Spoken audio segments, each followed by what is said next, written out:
Assalamualaikum warahmatullahi wabarakatuh. Di sini kami sebagai kelompok 5 akan mempresentasikan hasil diskusi dari kelompok kami. Materi yang akan kami bahas adalah tentang siklus perencanaan program pendidikan kedua. Di sini saya Irlina Al-Mughfiroh, NIM 1262052010020 dan dua rekan saya yaitu Laili Manzilatul Rohmah dan Fahma Kolbi Ilmilahi Fauzi. Di sini yang pertama-tama saya akan menjelaskan tentang A. Penganggaran. Penganggaran dapat diartikan sebagai suatu rencana operasi dalam suatu kegiatan atau proyek yang mendukung perincian pengeluaran biaya untuk periode tertentu. Sumber keuangan dan pembiayaan pada suatu lembaga pendidikan berasal dari 3, yaitu yang pertama adalah pemerintah, yang kedua adalah orang tua atau peserta didik, dan yang ketiga adalah masyarakat. Kemudian, dalam proses penyusunan anggaran terdapat ada 4 fase proses sebagai berikut, yaitu yang pertama adalah merencanakan anggaran, yang kedua adalah mempersiapkan anggaran, yang ketiga adalah mengelola pelaksanaan anggaran, dan yang keempat adalah menilai pelaksanaan anggaran sesuai atau tidak. Berikut prinsip-prinsip anggaran sebagainya, yaitu 1.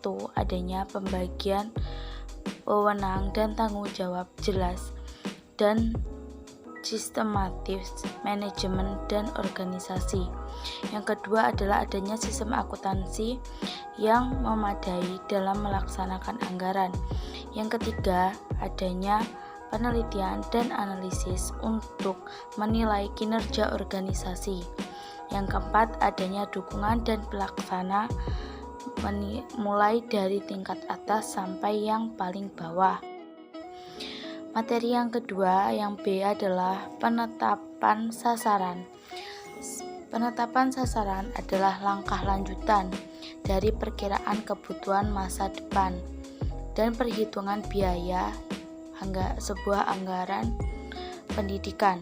Pada langkah ini terutama berkaitan dengan tersedia tidaknya sumber-sumber pembiayaan yang diperlukan untuk melaksanakan rencana. Jika sumber-sumber pembiayaan mencukupi atau tidak bermasalah, maka aktivitas menetapkan sasaran tidak terlalu sukar untuk dilakukan. Akan tetapi, jika sumber-sumber pembiayaan yang tersedia sangat terbatas, maka hal ini menjadi pekerjaan yang cukup berat. Sasaran dapat dibagi menjadi 2 kelompok, yaitu sasaran yang dinyatakan stated goals dan sasaran real. Stated goal adalah sasaran yang dinyatakan organisasi kepada masyarakat luas, sedangkan sasaran real adalah sasaran yang benar-benar diinginkan oleh perusahaan. Sasaran real hanya dapat diketahui dari tindakan-tindakan organisasi beserta anggotanya. Saya akan menjelaskan rancangan kegiatan. Rancangan atau rencana dapat diartikan sebagai proses penyusunan berbagai keputusan yang akan dilaksanakan pada masa yang akan datang untuk mencapai tujuan yang akan ditentukan. Rencana pembelajaran adalah perencanaan yang dibuat oleh guru sebelum mengajar. Kualitas pembelajaran seorang guru yang diawali dengan pembuatan rencana pembelajaran akan sangat berbeda dengan guru yang tidak membuat rencana pembelajaran sebelumnya. Perincian rencana. Rencana pendidikan adalah merupakan uraian singkat tentang tujuan dan target yang akan dicapai. Karena masih berupa uraian singkat, maka sebelum dilaksanakan rencana tersebut harus dirinci terlebih dahulu sehingga setiap satuan kegiatan menjadi jelas. Dalam setiap kegiatan yang sudah dirancang dalam tahap sebelumnya, diberi rincian mengenai 5W1H, merupakan singkatan dari what, who, where, when, why, dan how. Proses perincian rencana terdiri dari 2 langkah pokok, yaitu penyusunan program atau programming, dan identifikasi dan perumusan proyek. Materi yang kelima adalah implementasi rencana. Suatu rencana pendidikan mulai dapat diimplementasikan ketika semua proyek sudah disahkan untuk dilaksanakan. Kerangka organisasi untuk berbagai proyek dikembangkan berdasarkan biaya tahunan atau rencana tahunan. Pada tahap ini, terjadi pelaksanaan program pendidikan yang sudah dibuat. Dalam dunia pendidikan kita, seluruh unit di lingkungan Kementerian Pendidikan dan Kebudayaan turut mengambil bagian dalam pelaksanaan rencana pembangunan pendidikan dan kebudayaan. Materi yang terakhir adalah penilaian atas rencana. Evaluasi pada dasarnya menegaskan begitu pentingnya perencanaan pendidikan dan hasil-hasil potensinya.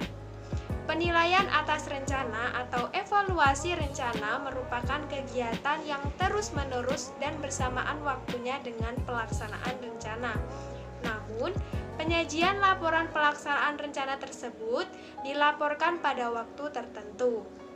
Seiring dengan pelaksanaan rencana pendidikan, maka penilaian tentang kemajuan dan perkembangan pelaksanaan rencana maupun penyimpangan dalam pelaksanaan rencana harus segera dilakukan. Evaluasi rencana pendidikan mempunyai beberapa tujuan khusus. Yang pertama, untuk menemukan kemungkinan adanya kelemahan-kelemahan dalam tahap perencanaan yang kesemuanya itu membutuhkan revisi. Pada sistem perencanaan yang berkelanjutan, setiap tahun rencana yang sudah dibuat perlu diperbaiki dengan menggunakan input hasil yang sudah dicapai dan pengalaman pelaksanaan. Yang kedua, evaluasi juga merupakan suatu diagnosis terhadap setiap mata rantai kegiatan proses perencanaan dan memberikan dasar-dasar bagi penyusunan kembali rencana yang sudah dibuat. Oleh karena itu, siklus kegiatan penyusunan rencana pendidikan harus diulangi kembali dari awal, meskipun terjadi perubahan rencana yang sedang dilaksanakan. Namun, proses perencanaan pendidikan harus dapat berjalan terus tanpa berhenti di tengah jalan. Yang ketiga, evaluasi juga dimaksudkan untuk melihat pengaruh kegiatan yang sudah dilakukan. Misalnya, apakah ada pengaruh proyek penataran guru terhadap kemajuan belajar di kelas?